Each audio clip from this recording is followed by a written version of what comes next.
Welcome back to Echoes from the Motherland, where African history meets modern resistance and truth has no passport. I'm Kuya, your host. And I'm Kevin. Today, we're discussing the rise of Ibrahim Traoré, the 36-year-old revolutionary leader of Burkina Faso. Is he a symbol of real change, or just another chapter in Africa's cycle of coups and betrayals? And I'm Lusala. This isn't just about Traore. This is about what he represents. A fire is stirring across Africa, but what does it mean when leaders try to stand up to global power structures? We're going to get into it today. That's right, that's right. Let's start with the basics. Traore came to power in 2022 through a military coup that ousted Lieutenant Colonel Damiba. At 34, he became the youngest leader in the world.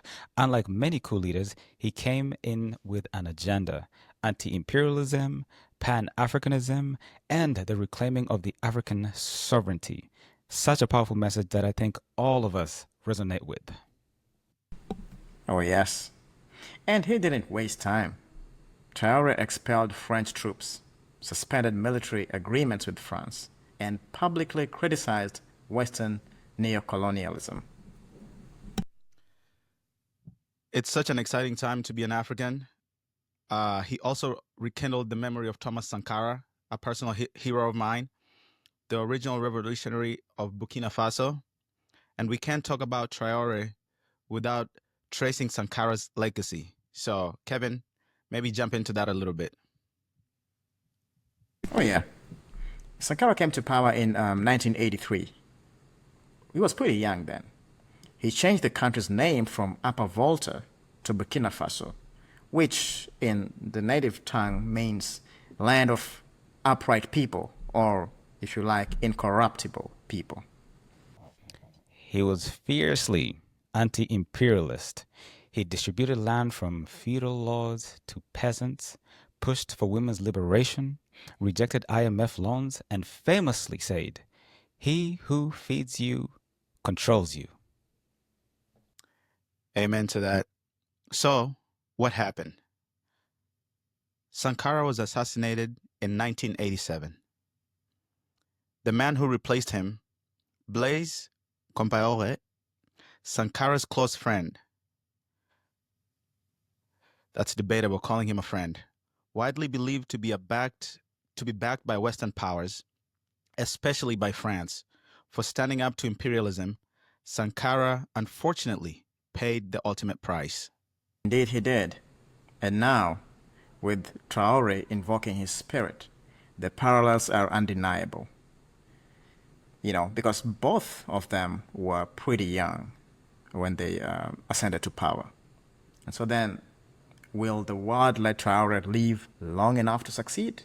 Let's not forget that Sankara was there for a very short time, hardly 5 years, and he died still in his 30s. That's correct, Kevin. Just to add on to that, we have registered to date that Traore has already had over 21 assassination attempts in a span of less than 4 years. If that Crazy. does not pique your interest, I don't know what will. Now, let's not forget the great late Muammar Gaddafi. Whatever people say about him, Gaddafi championed the African Union, proposed a single African currency backed by gold, and funded liberation movements across the continent. That's right. He even pushed for a United States of Africa. The idea terrified Western powers so much. And why? Because a united Africa with its own monetary system would disrupt the global finance order in a way that would be unprecedented. Absolutely, I agree with you. In 2011, NATO intervened in Libya under the guise of protecting civilians. The result? Gaddafi was dragged in the streets, killed. Libya plunged into chaos, and African unification lost one of its loudest voices. That's so sad. The message is clear. The message is clear. Challenge the global system and you become a target. So what does that mean for leaders like Traore? This is a question which has been asked so many times in the past, and we ask it again. If you want to stand up to the West, you can see the issues going on in Iran, for example, North Korea, India, Pakistan, when they're trying to get as powerful just to get a seat on the table. What is going to happen to people like Ibrahim Traoré? Indeed, it's scary. It's scary to imagine that, as Lusala mentioned, that there's been over 21 attempts on Traore's life. That means that they are really trying. They're serious. They're really trying as much as they can to eliminate one of Africa's youngest rising stars. And so history shows us that there's a pattern. Patrice Lumumba, for those who can remember, was, of course, killed by operatives that are linked to the West. So was Thomas Sankara. And of course, we know in recent history what happened to Muammar Gaddafi and the reasons why that happened. So leaders with a vision for Africa's self-reliance rarely die of old age. And this is obviously planned. There's a reason for it. And this is something that we as Africans really need to ask ourselves, really critique, and think really seriously about, because what is it that is so special about us or about our unity and cooperation that forces Western powers to ensure that anybody who champions unity of the African people is eliminated? Such a good take, Kevin. I think this is a great segue to go into the next part of this. This is why we need self-reliance, and this is because self-reliance threatens the exploitation model for these Western nations. Africa supplies the West with untimely and unlimited resources that they take from us, give to the few, and make sure that the rest of us starve and live in squalor. If African nations unite, stabilize, and industrialize, Western economies will feel the shift. And we have to unite, and the time is now. I can't agree more. I cannot agree more. And it's not just about minerals or oil. It's about the narrative. Leaders like Traore shatter the stereotype of corrupt African dictators. They show what bold, ethical leadership can look like. And in fact, that is the way we need to be driving our media right now, showing the great changes this one individual is making for millions of people. And African leaders should wake up and know that, if you do not do these types of things, your people will get tired and change will come on the continent, whether the Western world wants it or whether people who are at home and corrupt want it or not, the change will come. I want us to imagine something. Imagine a continent of 1.4 billion souls with a unified currency, coordinated defense, free trade, and global negotiation of power. That's not a fantasy. That's fear for some world powers. I mean, just seriously, think about it. Think about what that would do. That Africa comes to the negotiating table as one entity. Right now, as it is, if Burundi wants to negotiate for trade, say with China, Burundi shows up to a table where it's not even comparable to probably the smallest municipality in China. I mean, that is just not a level playing field. It's impossible to negotiate, and it's impossible to get the best deal out of such an arrangement.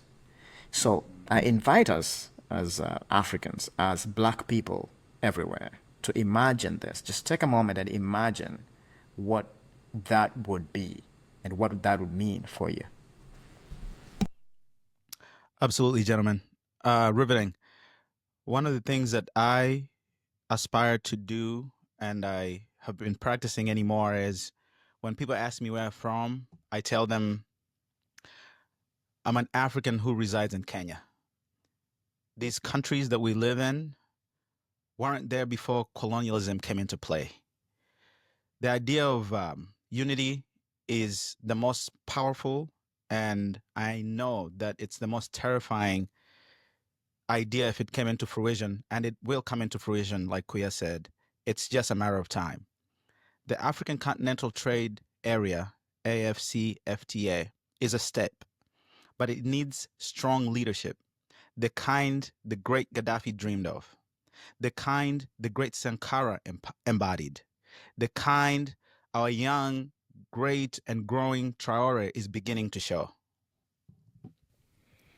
Powerful words, powerful words. The West isn't afraid of violence in Africa, guys. They're not. What they're afraid of is peace, unity, and competence. Because that means Africa rises on its own terms.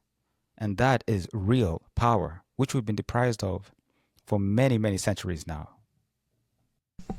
Yes. And so then we ask ourselves this question.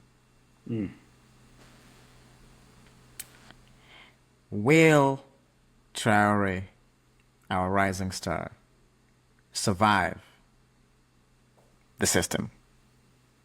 Can Traoré avoid the fate of his predecessors? Only time will tell.